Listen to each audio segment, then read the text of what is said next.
Қайырлы күн, Қарағанды облысы өңірлік коммуникациялар қызметі сіздермен бірге эфирде.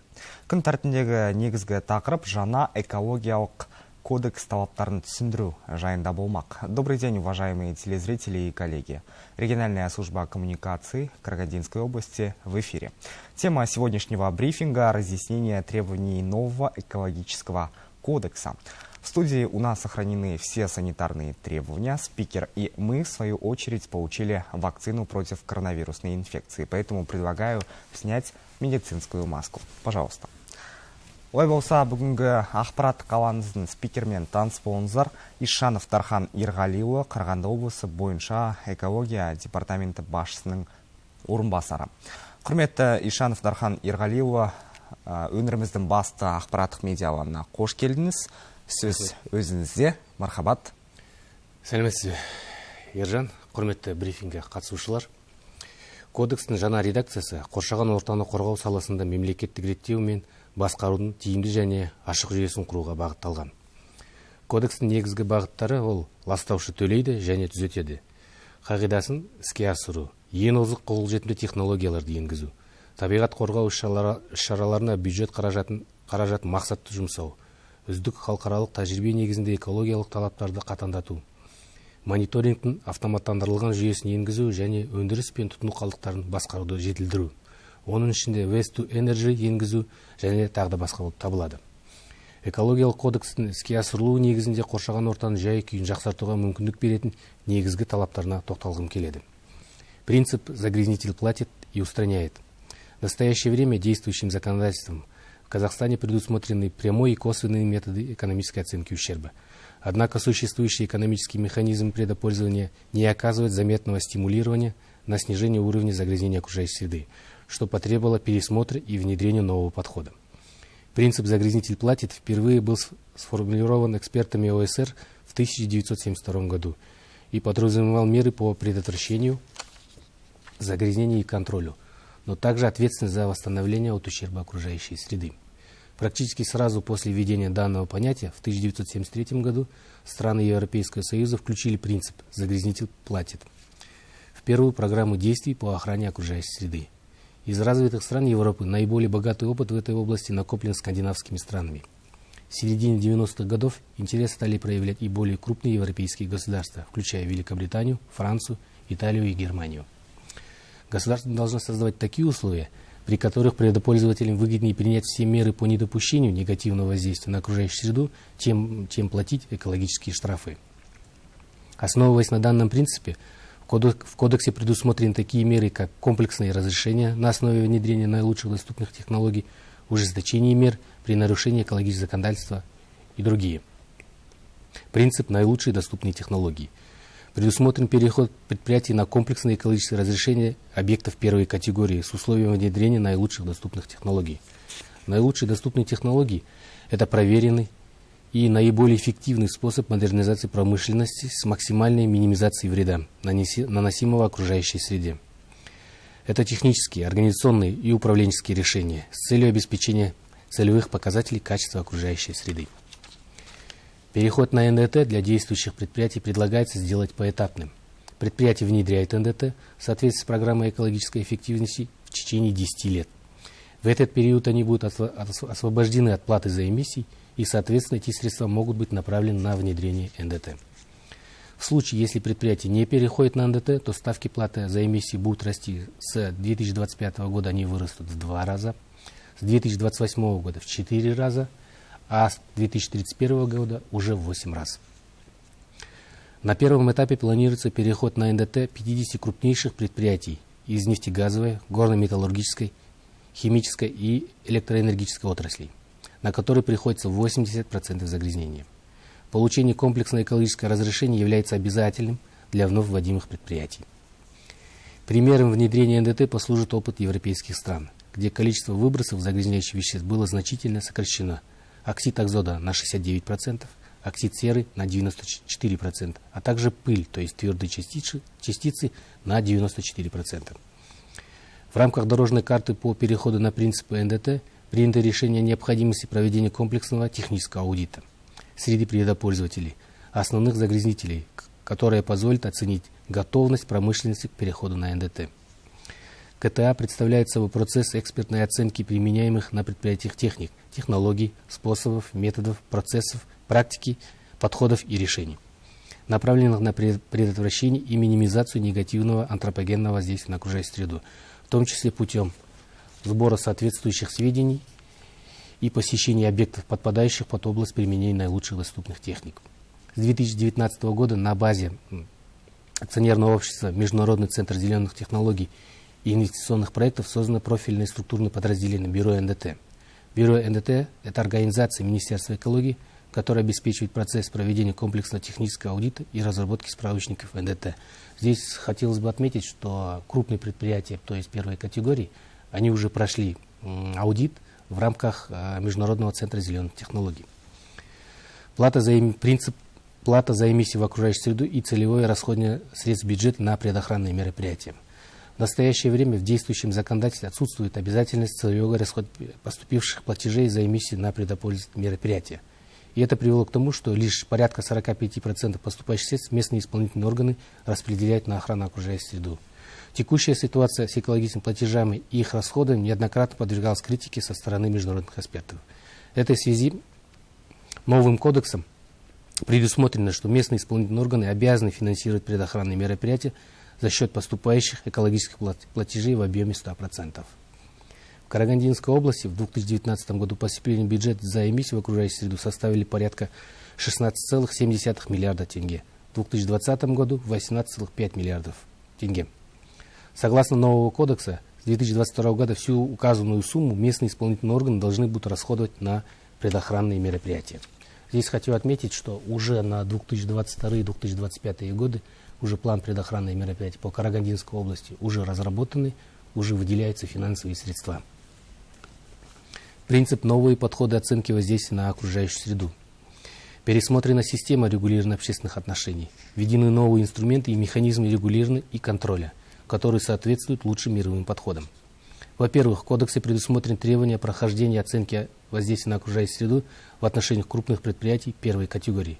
Во-вторых, кодексом предусмотрено участие общественности во всех 4 стадиях. То есть, если сейчас общественное слушание на стадии разработки проекта по реализации намечаемой деятельности проходит после выделения земельного участка, то в связи с вступлением нового кодекса предусматривает проведение слушаний на самом раннем этапе планирования деятельности до выделения земельного участка, что позволит исключить риски предпринимателей и принять решение с учетом мнения общественности. На стадии определения сферы охвата оценки воздействия устанавливается объем и степень детализации информации, подлежащей включению в отчет по ОВОСу, сфокусировав исследования на тех аспектах, которые наиболее важны с точки зрения охраны окружающей среды и здоровья населения. При этом новый механизм экологического регулирования предусматривает проведение оценки для крупных экологических объектов первой и второй категории. Объекты с незначительным воздействием, третьей и четвертой категории, это автомойка, СТО, объекты общественного питания, освобождены от регулирования. Так, объекты третьей категории будут сдавать декларации о воздействии на окружающую среду с указанием количества выбросов образуемых отходов. При этом указанные объекты обязаны соблюдать экологические требования и не освобождены от государственного экологического контроля. Принцип ужесточения ответственности за нарушение экологического законодательства. Мы проанализировали случаи нарушения экологического законодательства и пришли к выводу, что предопользователь систематически нарушает экологическое законодательство. Таким экономически невыгодно принимать меры по недопущению загрязнения окружающей среды. Крупные предприятия не всегда заинтересованы вкладывать финансовые средства и инвестировать в модернизацию своих производств. Согласно нового кодекса, лицо, которое причинило экологический ущерб, обязано за свой счет возместить ущерб. Кроме этого, предусмотрены нормы по ужесточению административной ответственности. Также предусмотрены нормы по увеличению сроков давности для привлечения к административной ответственности для физических лиц с 2 месяцев до года, для юридических лиц с 1 года до 3 лет. Согласно предпринимательского кодекса, профилактический контроль с посещением субъекта проводится не чаще 1 раза в год. На практике зачастую субъекты предпринимательства допускают нарушение требований экологического законодательства и в течение 1 года остаются безнаказанными. Данная норма существует и сейчас.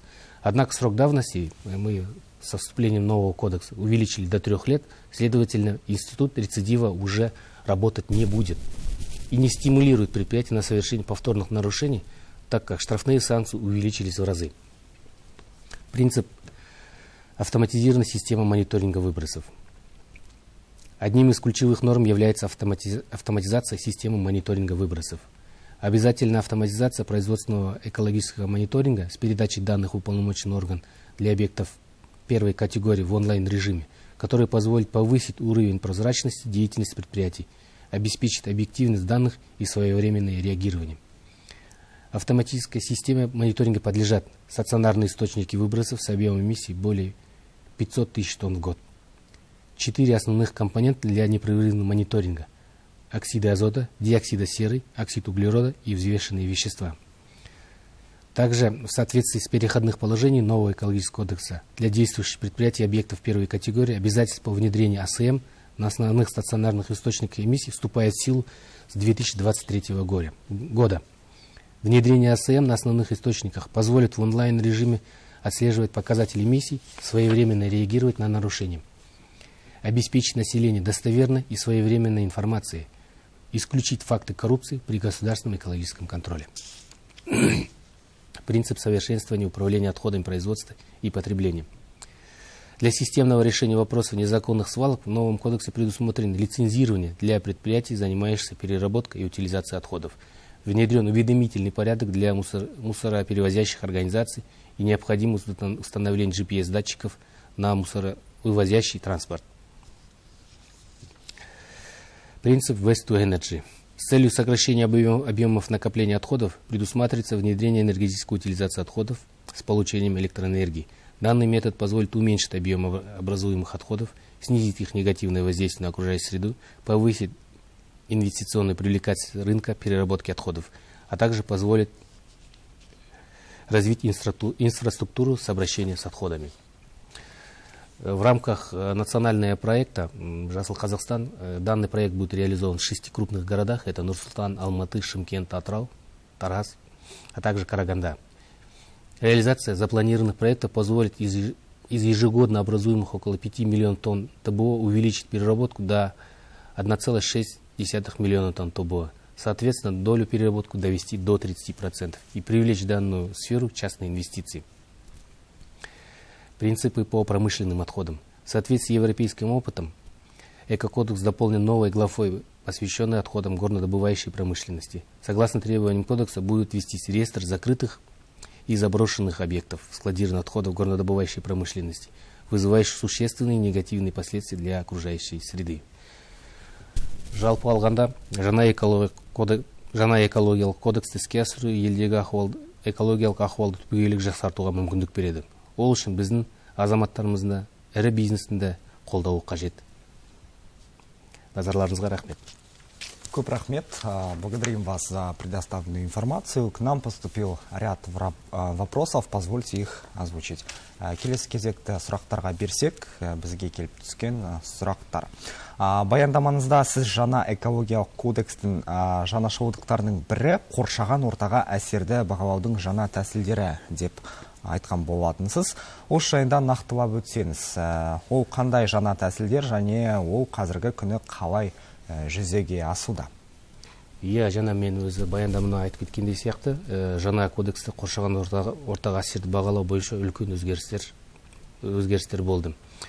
Жалпы бұрын мысалы экологиялық құжаттарды департамент өзі ғана қараса, қазірден бастап енді жаңа кодекстің талаптарына сай жаңағы экологиялық құжаттарды департамент қана емес, жалпы басқа да мемлекеттік органдар, сонымен қатар қоғамдық ұйымдар, жай азаматтарды қарап, бізге өз ұсыныстарын беруге мүмкіншіліктері бар. Тамаша, жаңа кодекс бойынша жақсы өзгерістердің бірі ол қоршаған ортаға эмиссиядан келіп түскен қаржыны толық 100% көлемінде табиғат қорғау іс-шараларына жұмсау екендігі белгілі. Кодекс күшіне енгеніне жарты жылдай уақыт өтті. Бұл жаңашылдық бойынша қандай жұмыстар жүргізілуде? Айтып кетсеңіз. Қазіргі таңда Қарағанды облысының әкімдігімен жаңа табиғат қорғау шаралары жоспарланды. Яғни ол жоспар 2022 жылдан 2024 жылға арналған. Жалпы алғанда план жоспар жасалған. Сол жоспар бойынша ауқымды қаражат бөлінетін болады. Рахмет. Переходим к следующему вопросу. Обязательность автоматизированной системы мониторинга выбросов. Для чего внедрена данная норма и как будет она осуществляться? Здесь, конечно, это очень актуальный вопрос, который был заложен в кодексе. То есть с 2023 года все крупные предпользователи в первой и второй категории, первой категории должны внедрять систему мониторинга. То есть что это позволит? Она позволит нам в реальном времени отслеживать все выбросы, которые поступают в окружающую среду. То есть если будет какое-то малейшее отклонение, то есть эти данные будут передаваться в уполномоченный орган, и, соответственно, мы будем реагировать незамедлительно. Спасибо. Келесі сұраққа кезек берсек, қауіпті қалдықтар біздің елімізде үлкен мәселелердің бірі болып табылады. Жаңа кодекс бойынша қауіпті қалдықтарды қалпына келтірумен, жоюмен айналысатын субъектілер лицензия алу керек па? Әрине, осы жылдың аяғына дейін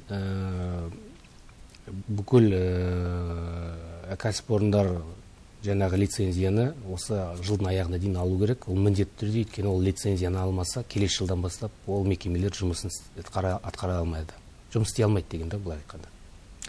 Рахмет, по старому кодексу отчеты по производственному экологическому контролю сдавали все без исключения. Это даже касалось магазинов, у которых имеются маленькие котельные, что в свою очередь приводило к трудностям для объектов малого бизнеса. В новом кодексе какие изменения произошли в части сдачи отчетов по производственному экологическому контролю? В целом, да, новым кодексом идет упрощение предоставления отчетности. Новым кодексом будет предоставлять отчетность только для первой и второй категории, а третьей и четвертой категории они практически освобождены от предоставления отчетности. Но, тем не менее, хочу отметить, что все отчеты, которые теперь будут предоставляться в уполномоченный орган, они все будут предоставляться в онлайн-режиме, что и удобно для наших предпользователей. Переходим к завершающему вопросу. Как известно, с введением нового экологического кодекса Республики Казахстан отсутствует понятие ущерба, причиненного окружающей среде. Подскажите, пожалуйста, есть ли аналогия данному понятию? В случае его отсутствия заменима ли экономическая оценка вообще ущерба? В целом, старый кодекс, где были предусмотрены экономические оценки ущерба, она не показала свою эффективность. Предпользователей было выгодно возместить ущерб, оплатить штрафные санкции, чем устранять нарушения. Здесь мы пересмотрели данный подход и пришли к выводу, что тем не менее лучше, чтобы предпользователь принимал меры по недопущению таких нарушений, когда причиняется ущерб окружающей среде, и увеличили штрафные санкции.